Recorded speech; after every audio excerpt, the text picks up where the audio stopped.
Alright, welcome back to Whence, a Freemasonic podcast featuring research papers and discussions related to Freemasonry.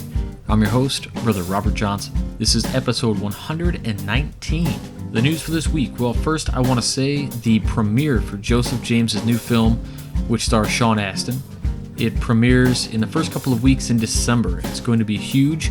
He needs all the support you can give, so please share the trailers and the social media pages for The Freemason Movie. You can find him on Twitter at The Freemason Movie and also at Joseph James News. He's also on Facebook as well, and he's really busy getting some things together, but it's going to be an exciting project, and this is a really great way that you can help him out. Another thing I'd like to mention is I did interview Brother Eugene Gross, who is the past state master counselor for the DeMolay, and I'll have that interview up in a couple of weeks. The next interview that you will most likely hear is Anthony Mongelli, and he wrote a book called The Craftsman's Symbology, Selected Symbols of the Entered Apprentice Degree, and I believe he is also working on other books as well. He writes regularly for the Livingstones magazine as well, so be ready for that interview soon. I'm going to get right into the paper for the week. This week's piece is called Stonehenge, From Whence Came You? Stonehenge, an ancient structure filled with mystery, the subject of speculation and rumor, studied and analyzed by generations of men. Scientists and producers of fanciful mystique alike have found it a challenge which thwarts the analytical minds and the discerning eyes of man. What is this strange and little-known edifice which stands alone and aloof on the plains of Salisbury? To quote a statement by Russell A. Herner, author of Stonehenge, an ancient Masonic temple, I contend that this majestic structure is in fact an ancient Masonic temple. This structure, or temple as I will call it, has survived the lapse of time and the ruthless hands of ignorance, and the devastation of war for many centuries. End quote. The author does not equivocate. He does not apologize. He does, however, theorize very convincingly. Let's look at this phenomenon on the open plains of southwest England. Salisbury Plain is in Wiltshire, England, about 7 miles from the town of Salisbury. On the flat plains surrounding Stonehenge, one can see large burial mounds similar to those found in the United States, Moundsville, West Virginia, for example. Unanswered questions come flooding into one's mind as the mystery of Stonehenge is viewed as it spreads over the plain. How was it built? What genius supplied the scientific knowledge which made it possible? When was it built? And by whom? Questions unanswered now and possibly for all time. This was no small undertaking which our ancient craftsmen took upon themselves. It was monumental. Imagine what they faced. No high-tech equipment which today's builders use so routinely. No colleges teaching today's technology and sciences. Quarries for the special stones located 20 to 240 miles away. No beasts of burden, only man's backs and strong limbs. A river between the quarries and the building site. A project of a magnitude exceeding the Sears Tower in Chicago or the Bay Bridge in California. For building such a modern project involved many tasks which individually were not difficult. Building Stonehenge involved many tasks which individually seemed insurmountable. To the average mind today, it was the impossible dream. But there it stands for all to see, the improbable, impossible, inconceivable project, completed by a culture which we consider to be uneducated and without artistic temperament. At a point directly northeast corner of the altar stone, there is a break in the circular embankments for an avenue, nearly 40 feet wide, which leads to the only element of Stonehenge which is outside the circle. The heel stone is a massive stone 20 feet high with 4 feet buried in the plain. It is planted at the incline of 27 degrees toward the center of the structure. It is estimated to weigh over 35 tons and is 256 feet from the center of the altar stone. Just within the embankments is a stone 3 feet thick, 7 feet wide, and nearly 22 feet long. This is thought to be the spot where animals were slaughtered as offerings to deity. More is involved in the construction of Stonehenge than meets the casual view. It is located and constructed by an exact scientific formula which can be derived much scientific data and many astrological readings. Just inside the Aubrey holes, there are 4 station stones forming a rectangle, 108 feet 8 inches wide and 262 feet 3 inches long, with its long dimension perpendicular to the northeast axis. At this latitude of 51 degrees 17 minutes north latitude, lines drawn through these 4 stones plot the rising and setting positions of the sun and moon at midsummer and midwinter. If Stonehenge were moved as little as 30 miles, this rectangle would have to be laid out as a parallelogram without right-angle corners. At the summer solstice, about June 21st, the sun rises directly over the tip of the heel stone, its rays passing through the Sarsen arch and striking the center of the altar stone. That one archway is 6 inches wider than all the rest. With this in mind, picture, if you will, this scene which may or may not be purely imaginative. It is night. The darkness is broken only by a candle or two, or perhaps by the dim light of a setting moon. A group of men marching in double file enter the Sarsen circle. They are dressed in ancient costumes of leather and rough homespun cloth. They carry implements of the builder's trades. In the center of this group, walking between the columns and guided by 2 of the ancient, is a young man, an initiate. They circumambulate the Sarsen circle, stopping at strategic points while voices from the darkness instruct and admonish the initiate in their midst. As dawn approaches, they pass through the open end of the trilithons into the bluestone horseshoe and wend their way southeastward until the initiate and the guide stand behind the altar stone, at its center facing northeast. The rest of the group file slowly back until they form a double line from the altar stone to the Sarsen arch at the extreme northeast limit of the circle. All is quiet. The darkness dims. The initiate has time to think on what he has been told and the things he has seen. The circles of stone about this group shut out nearly all the light as dawn grows near. Suddenly a glow appears, and a guide turns to the initiate's head with the command, "Look to the east." The entire area is encompassed by 2 earthen embankments separated by a ditch 17 feet wide. The inner embankment rises 7 feet above the plain to reduce the possibility of cowans and eavesdroppers. The outer mound is approximately 400 feet in diameter. Within this circle, at a diameter of 286 feet, are 56 pits called Aubrey holes, filled with solid chalk. Several of these have been excavated and found to contain human bones, spawning the assumption that they are burial spots for the leaders or officers of those who used the site. Further toward the center, with the inside diameter of 97 feet 4 inches, is the main part of the structure, a circle of 30 stones nearly 4 feet thick, 7 feet wide, and standing 13 feet 6 inches above ground. At a diameter of 77 feet is a circle of blue stones 6 feet 7 inches high in the southwest, tapering to 2 feet 4 inches in the northeast. We now approach the inner sanctum of Stonehenge, a horseshoe formation of 5 huge stone groups called trilithons, with the open end of the northeast. These mammoth units consist of 3 stones each, 2 upright members varying in height from 25 feet 6 inches in the center of the closed end of the horseshoe to 20 feet above ground at the open end. The third stone forms a lintel across the top and is 15 feet 5 inches long, the width of the 2 uprights. These stones are about 3 feet thick and 7 feet wide, and at the top are carved in the form of a mortise and tenson joint to hold the lintel in place.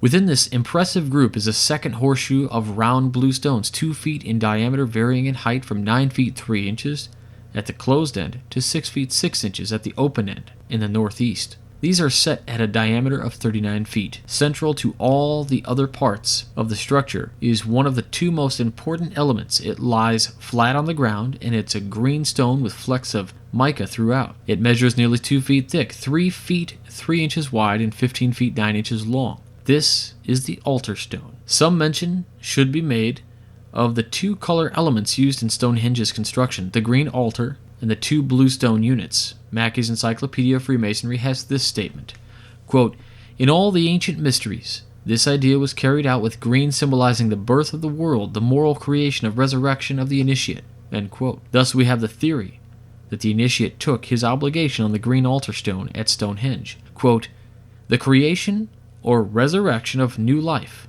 End quote. The blue stones are thought to be indicative of the blue, which is indelibly attached to Masonry. From all ages, blue has symbolized truth, sincerity, and fidelity. Further, Masons met in outdoor lodges under the blue canopy of heaven. Thus, today we meet in blue lodges. A sudden shaft of light bursts through the Sarsen arch as the sun rises directly over the tip of the heel stone. It crosses the space within the circle, strikes the altar stone, and shines directly on the face of the initiate. Light. The initiate has received the light. After further instruction, he is admitted to the inner circle of these rough men who somehow knew many things of science and nature. A final thought. Imagery? Perhaps, perhaps not. We may never know, but this is the indisputable fact. The construction of Stonehenge, like the Great Pyramid of Giza, was done with knowledge that would be difficult to find even today. It is done with a scientific skill which was thought to be developed many centuries after these men lived and died. The how and why we may never understand, but the fact remain. An ancient Masonic lodge? Who knows? And one may ask, does it really matter? For whatever we choose to believe about Stonehenge, it offers material for intriguing, hypothesizing, and endless interesting conversations. My brothers, I give you the mystery that is Stonehenge.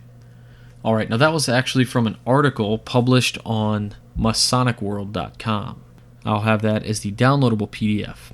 So I hope you enjoyed it. Speaking of the apps, this is how we fund the show. We have an app available for the iPhone and tablet, and smartphones in general. It's available for Apple, Android, and Windows 8. The app lets you listen to the show streaming, no syncing. It lets you mark your favorite episodes, download your favorites, and gives you access to the papers that we read and a Masonic wallpaper for your mobile device under the bonus features or extras as they are called. The app is $2 and all the proceeds go right into the show. We're also on Stitcher Smart Radio, so if you are on Stitcher Smart Radio already, that's great. You can check us out there, but if you're not on Stitcher, then you can download it for free, register for free, and use the promo code Whence with no spaces, and then Stitcher will send us $1, and this costs you nothing, but you're supporting the show. Another way you can help support the show is through our affiliate, Onnit Labs. If you're into healthy living and fitness, click through to the Onnit site from our website, wcypodcast.com, and at the checkout, use promo code WCY for additional 10% off. Onnit sends us a little kickback, and again, this is directly used for the show. The last way you can help out is just by donating. Our donations are run through PayPal, so it's totally secure. Thanks in advance for all of your help, everyone. A big thanks to many of the repeat donators. My brother and writing partner, Johnny O, illustrious brother Steve Harrison, and many others. Also, I need to say thanks to all the brothers who help out in other ways.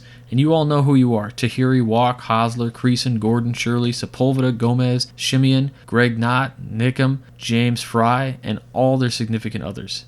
My wife, the list goes on forever. You guys make this happen and keep the fire not just burning, but maintaining a raging inferno of passion for this thing that we all call Freemasonry. So thank you guys.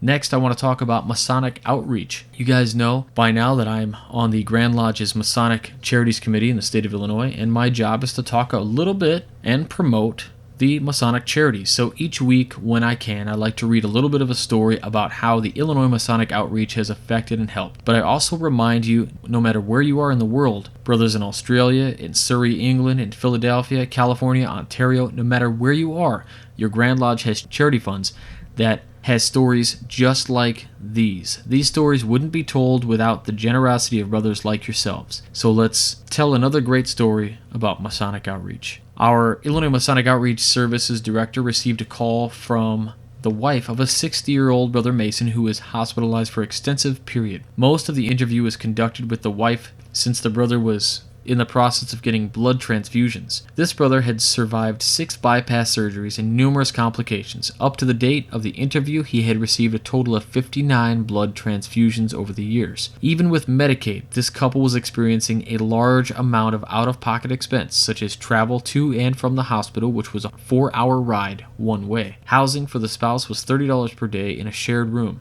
They were behind 3 months in their mortgage payment, a total of $1,200. Housing at the hospital guest facility came to $900 a month. How did the Illinois Masonic Outreach Services help? Well, this couple received a one-time payment of $1,200 to be used for the backlog of the mortgage payments, the monthly assistance in the amount of $900 per month to cover hospital housing while the spouse remained with her husband during the illness. Unfortunately, this Brother Mason passed away after being in the program for 2 months. Our outreach services paid for his funeral expenses due to the destitute situation. His widow is currently receiving financial assistance and will receive it until her situation improves. So there you have it, another amazing way we can help out. Unfortunately, the brother did pass, but we're taking care of his widow.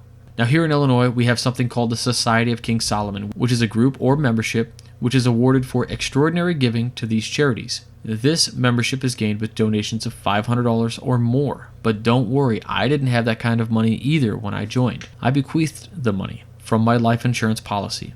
It guarantees the society will have the money to fund the charities long after I'm gone. So check out your Grand Lodge charities.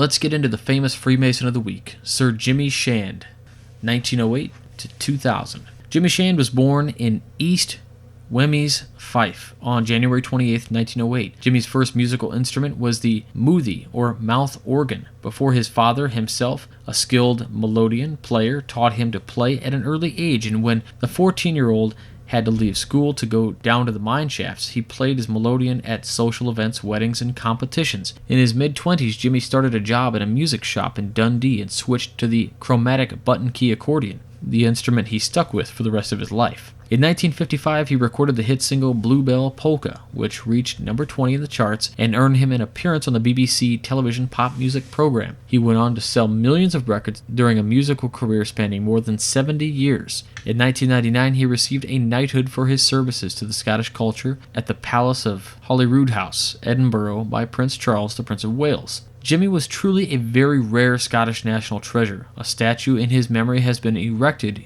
in his adopted town, in Fife. There is a commemorative plaque on the statue which has an inscription that should be familiar to all Scottish Freemasons. Happy to meet, sorry to part. Happy to meet again.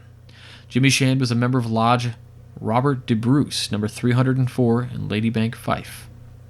I know it was a short one this week. We had to keep it a little bit short for bandwidth purposes. But before I go, I wanted to say that you can now follow the Midnight Freemasons at Midnight Masons on Twitter. You can follow us on Twitter at Whence, and you can follow fellow podcaster Juan Sepulveda at Winding Stairs 33 and Rob Lewis at Far From Centered, or Robert P. Lewis, of course. Juan Sepulveda's show is the Winding Stairs podcast, which is amazing, and Rob Lewis is doing his show while serving in Afghanistan, and his show is called Far From Centered. So check those out. Be sure to check out the Midnight Freemasons website, which is www.midnightfreemason.blogspot.com. We publish 3 articles a week, and they are always new. Also, if you like what you're reading there, you can check us out monthly in the Working Tools magazine, the largest independent Masonic magazine in the United States. You can follow the Working Tools on Facebook and Twitter at TWT Mag. The website to subscribe is twtmag.com, and you can get issues basically however you want them, which includes newsstand, PDF, or print, or even both. So head on over and support the magazine. It's amazing. The magazine is put out by Brother Corey Sigler. If anyone has any questions, you can always email me at wcypodcast@gmail.com. That's also how you can follow on Google+. Please also find us on Facebook, give us a like, and engage the page in some conversation. We have a lot of fun over there. Check out Joseph James Films, Fraternal Ties, and of course, Brother Jeff Koch and his company PB&J Water, providing one of the most important things in the world, clean water. He serves entire counties, and he's an expert. All his parts and filtration systems are made right here in the United States. Well, I'll talk to you all next week. Stay on the level. And for Whence Came You, I'm Robert Johnson.